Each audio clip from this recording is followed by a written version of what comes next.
जी सिर्फ इतना सा जानना चाहेंगे, काफी समय आपको यहाँ 2 महीने बिताने पड़े, क्या लगता है पहले आपको पता था कि ऐसा तुम्हारे साथ होने वाला है? पपला के बारे में कितना जानते थे आप?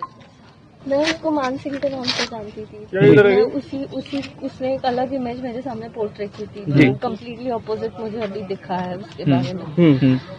अदरवाइज मैं उसके अलावा कुछ नहीं जानती। उसने कहा मैं अनपढ़ हूँ। हाँ, वो पढ़ा लिखा नहीं था, ऐसे कहा था उसने। पढ़ा लिखा नहीं था और दिल्ली में रहता था, ऐसी सब बात बताई।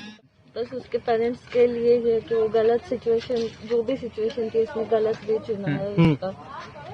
बस यही आपका विश्वास ब्रीच हुआ, धोखा हुआ है। पर क्या गया?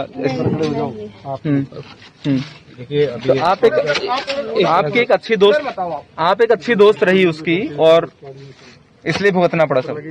शायद मेरा बहुत अच्छा टाइम, सब लोगों ने बहुत सपोर्ट किया, बहुत स्टाफ अच्छा था, मुझे बुक भी प्रोवाइड की गई। क्या आपने रामायण पढ़ी? पहली बार कैमरे के सामने आई जिया ने अपनी प्रेम कहानी को लेकर खुलकर बात की है। जिया ने बताया कि पपला सुबह शाम पूजा पाठ करता था और उसकी इसी सादगी के कारण मैं उसकी तरफ खींची चली गई। अब आइए जानते हैं जिया की जुबानी पपला की प्रेम कहानी। जिया ने बताया कि मैं महाराष्ट्र कोल्हापुर के एक जिम ट्रेनर थी। पहली बार पपला से मेरी मुलाकात पिछले साल 13 दिसंबर को हुई थी। उसने अपना नाम मानसिंह पुत्र हरिश्चंद्र यादव बताया था। पपला ने कहा था कि वह दिल्ली का रहने वाला है और बिजनेस करता है। उसने बताया था कि वह लॉकडाउन की वजह से कोल्हापुर में फंस गया है और फिर कुछ दिन तक जिम में ही थोड़ी थोड़ी बहुत कुछ बातें होने लगी। एक दिन उसने मुझे खुद ही जिम खोलने की सलाह दे दी। पपला ने कहा कि रुपयों की व्यवस्था वह कर देगा। इसके बाद से हम दोनों में नजदीकियां बढ़ने लगी। जिया आगे कहती है कि पपला किराए कमरे में रहता था, लेकिन उसका रहन सहन बहुत अच्छा और सादगी भरा था। उसने बताया कि वह सिर्फ 5वीं पास है। मैं भी तलाकशुदा थी।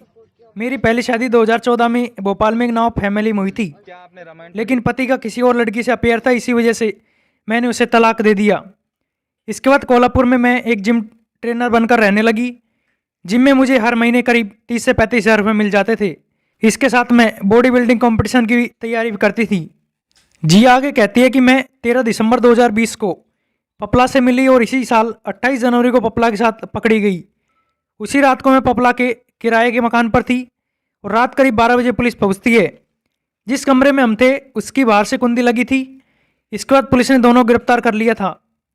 तब तक मुझे नहीं पता था कि यह क्या हो रहा है। उसके बाद पुलिस से पहली बार मुझे पता चला कि पपला एक बड़ा अपराधी है।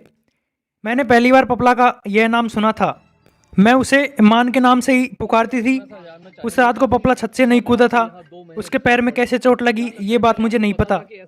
जेल से बाहर आने के बाद जिया ने खुलकर बात की है और आगे बताया कि मुझे पपला से कोई सहानुभूति नहीं है। पपला ने मुझसे सब छुपाया है। मुझे झूठ बोलना पसंद भी नहीं है।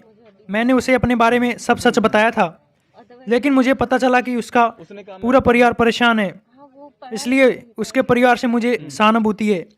मैंने पपला शादी करने वाली बात नहीं कही।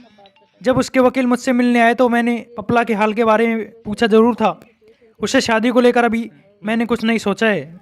जिया आगे कहती है कि पपला के साथ पकड़े जाने का मुझे बहुत दुख हुआ। उस समय कोई लेडी पुलिस भी नहीं थी और मुझे डर लग रहा था, लेकिन जेल में आने के बाद मैंने खुद को सहज महसूस किया। जेल में रहते हुए मैंने रामायण भी पढ़ी और कई किताबें भी पढ़कर टाइम पास किया। अपनी फिटनेस पर थोड़ा बहुत ध्यान दिया।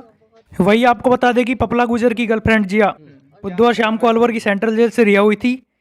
जेल से बाहर आते जिया फुट फुट कर रोने लगी थी। पिता चांद सिकलागर बेटी को लेने अलवर पहुंचे थे। तो इस तरह से जिया ने अपनी प्रेम कहानी को लेकर अब ये खुलासा की है।